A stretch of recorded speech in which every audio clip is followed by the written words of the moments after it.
that's what I love helping people with, is actually that remembering why they're doing what they're doing, and really taking that, even if it's high already, how do we make it higher? How do we kick it up even more? And basically let you shine your light even brighter. Right. So again, my clients, people who come to me, are the big dreamers and high achievers who they're really motivated. They've done a lot of really amazing things. Maybe they have a dream that they feel like might be too wild and crazy, or maybe the world says it's impossible.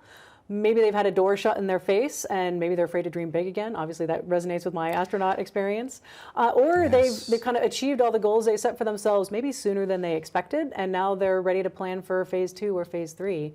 And so they come to me really for permission to live their big dreams and to be who they really are. And they don't actually say that. They don't come and say, hey, I need permission. Specific, Because I think they don't consciously think about it on that level, but they come for help with a resume, or they come because they're tired of identifying themselves as just as someone's spouse or someone's mom or dad, or because they're so busy solving other people's problems they don't have time for their own work, or because they're feeling pressure to take this amazing job, except the only thing is they don't want that job. So what about somebody who is a big dreamer, and I'm sure you have clients that express this too as well.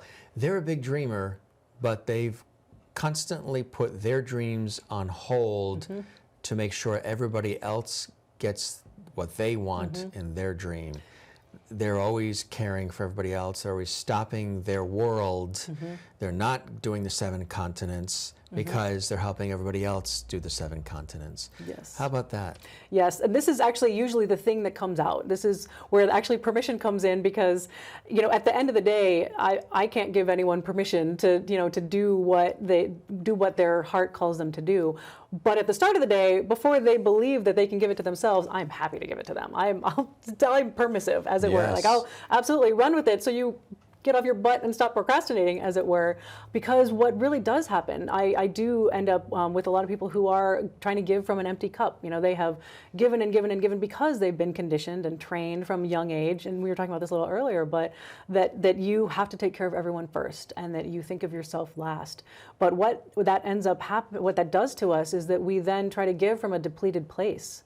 And you mentioned the oxygen mask earlier when we were talking, and I use this analogy all the time, that the flight attendants always say, put your oxygen mask on first before helping the next person. And I would cringe when I would hear that. Yeah. Right, like it sounds selfish at first, but the thing is, if you're dead or passed out, you can't help anybody. So that's, I think we're also kind of experiencing this crisis of over caring, as it were, and giving from empty cups instead of filling our cups so that we have more to give. So what I really help my clients with is giving them the permission and helping them give themselves the permission to prioritize their dreams and shift their perspective from, oh my gosh, I have to think of myself last, to actually putting my dreams first is in the highest service of humanity. And that's a paradigm shift that I think there's a growing movement of people that are recognizing that, but it's not the main narrative of our society. So it is, no kidding, in the highest service of humanity for you to focus on you and do you first, so that you bring all of your creative gifts to the world. We have a lot of problems going on in the world, and really, if everyone was bringing their full creative potential to the table, we'd be able to solve them.